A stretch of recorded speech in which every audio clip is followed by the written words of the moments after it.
What's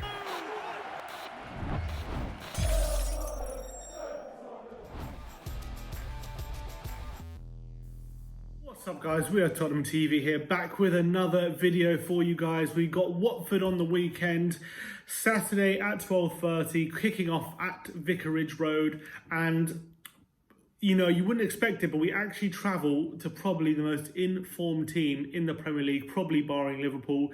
A team now who have climbed themselves out of the relegation zone after they looked for all the world to see that they were going to be playing Championship football next season, having not won any of their first 11 Premier League games.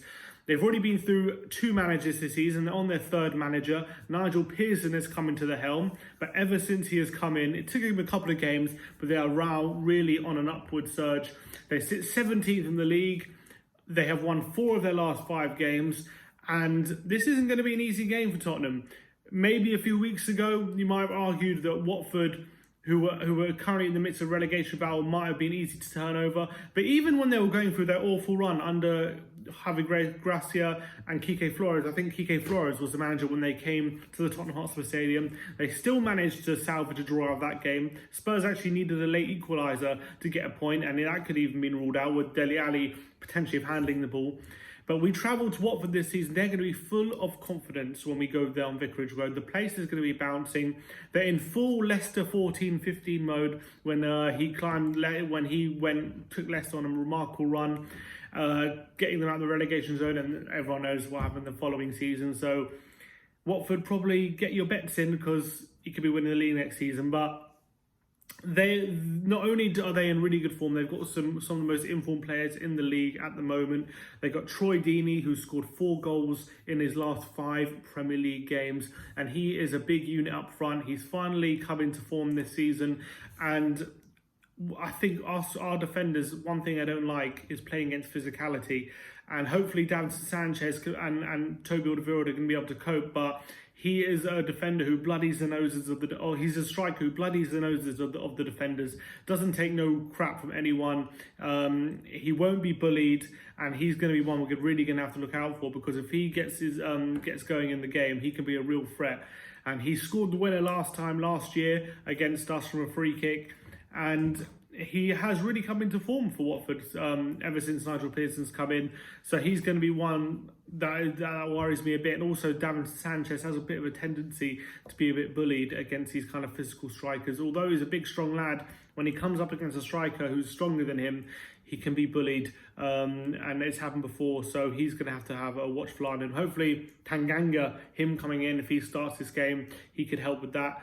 Another player banging form for Watford was their new signing, Ismail Sarr, who had a bit of a tough start to the season, having been their record signing, but he now has 2 goals and 3 assists in his last 5 games, including I think a really good performance against Man United, a goal against Sheffield United, and a goal against Wolves as well. He's really starting to come into his own on that right-hand side. A very pacey winger who likes to take on his man. Maybe his end product's not the best, but he's starting to show. He's starting to show that he has end product in his locker. So he's going to be one to really look out for, especially because our fullback, especially left back, not the best option at the moment. Whether we go for Sessegnon or Vertonghen, I'm not 100% sure who he's going to go for. Obviously, Vertonghen has had his troubles of late, so likely to go for Sessegnon, who might be able to match him for pace, but whether he has that defensive nous to be able to tackle him when he's in one-on-one situations, a big question mark. And then obviously they've got their physicality in midfield with Abdoulaye Doucouré, Etienne Capoue. They've got Roberto Pereira, who's a tricky attacking midfielder as well. And with our midfield, who's really depleted this season, no Sissoko and Ndombele is very likely to be ruled out for this game. Leaves us probably with Eric Dyer, who had another poor game in midweek against Middlesbrough, Harry Winks, who's not the most physical, and then the new guy, Gedson Fernandez. Whether Jose is going to put him straight into the starting 11, I'm not so sure about that. He's probably going to give him a bit of time to bed in. So he offers a bit of physicality, but I'm not so sure that Jose Mourinho is going to risk him having signed him so soon. So obviously I'll be excited if he starts, but I can't see it myself. And then other options such as Giovanni Lo Celso is probably going to be playing further forward. Dele Alli also going to be playing further forward. And they're not the most physical either. So they could really win the physical battle in the centre of the park, which is really worrying considering how Southampton did that against us, really stopped us playing football, out-fought us in the centre of the park. And that was one of the big avenues Southampton were able to get much joy out of us. They were able to just press us really high, have that physicality to win, get the ball, win tackles, get interceptions. And we weren't able to assert ourselves when we were in possession. So that is a worrying aspect of the game. That's what I'd worry about. I think Watford as well full of confidence. Obviously, where they can be got is going the other way. They signed Craig Dawson in the summer, who obviously is very used to Premier League football, but he's not the best of defenders. He's decent, but he's not anything that to worry about. Looks like they've got a lot of injuries at right back with Firmino and Janmat look likely to be ruled out for this game. And they've played Adrian Mariappa at right back in recent games, who's usually a centre back. And although he's performed pretty well there, if you have someone like Son out on the left hand side, although he's very likely to play up front, he could definitely be exposed on that right hand position. And they've got a 35-year-old Jose Holebas playing at left back, so he's another one we could look to exploit unless they play Messina, who's been playing recently for Watford at their left back position. Either way, they could be vulnerable going back. But one source of frustration, one thing I'm not looking forward to, is the time wasting from Ben Foster. Every single time we seem to play either Ben Foster, whether he's playing for West Brom, whether he's playing for Watford, whoever he's playing for, there always seems to be this massive issue with him and just taking so much time with his goal kicks. It's the most frustrating thing in the world. He'll spend about 2 minutes behind the goal just fiddling with the ball, making sure it's in the perfect perpendicular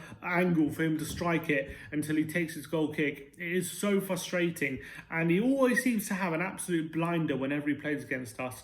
Always seems to do these incredible fingertip saves, and which is even more frustrating when against Arsenal he seems to kick the ball at Aubameyang straight into the goal, but against us he seems to make blinders. So he's one I'm not looking forward to seeing on the pitch because he frustrates me whenever we play against him, but he's a pretty good player.